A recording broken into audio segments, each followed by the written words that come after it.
தமிழ்நாடு அரசு என்பது அவருக்கு ஒத்துழைத்தது என்றால் இங்கே ஒத்துழைக்க மறுத்தது யார்?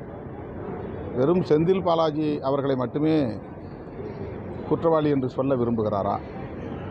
அப்படி என்றால் அவர் என்ன வகையான குற்றத்தை செய்தார்? ஆட்களை ஏவினாரா? கல்லெறிந்தாரா? வன்முறையை தூண்டினாரா? அதனால் போலீஸ் லத்திச்சார்ஜ் நடந்து துப்பாக்கிச்சூடு நடந்து உயிரிழப்பு ஏற்பட்டதா? இதுதான் அரசியல் நேர்மையற்ற ஒரு கருத்து. அது ஸ்டாம்பீட் அப்படின்னு ஆங்கிலத்தில் சொல்லக்கூடிய ஒரு நெரிசல் சாவுகள்.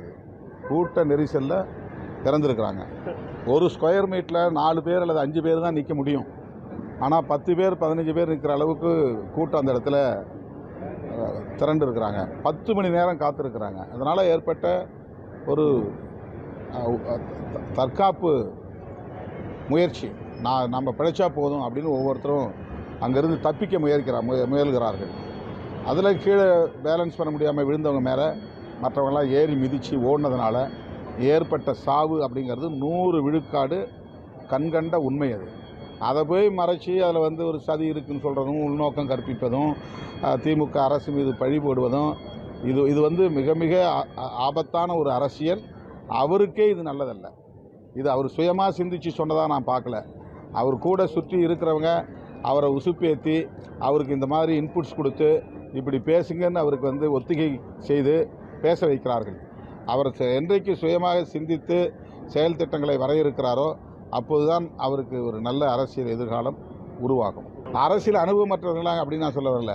விஜயை சுற்றி இருக்கிறவங்கெல்லாம் சங் பரிவார அமைப்புகளோடு நீண்ட தொடர்பு உள்ளவர்கள், அந்த பாசறையில் வளர்ந்தவர்கள். பாஜக, RSS போன்ற சக்திகள் அவரை சுற்றி இருக்கிறார்கள். அவர்கள் கொடுக்குற இன்புட்ஸ் தான் அவர் பேசுகிறது. இப்போ அவருக்கு உடனடியாக ஹேமமாலினி தலைமையில் ஒரு டீமே வந்திருக்கிறாங்க. என்ன தேவை ஏற்பட்டது? இது ஒரு ஸ்டாம்பீடுங்கிறது அவங்களுக்கு தெரியுமா தெரியாதா? இது என்ன வயலன்ஸா? யாராவது தூண்டி விட்டு இது நடந்ததா? இது எதுக்காக உள்ள நுழைகிறாங்க? உடனடியாக அண்ணாமலை போய் பேசுகிறாரு.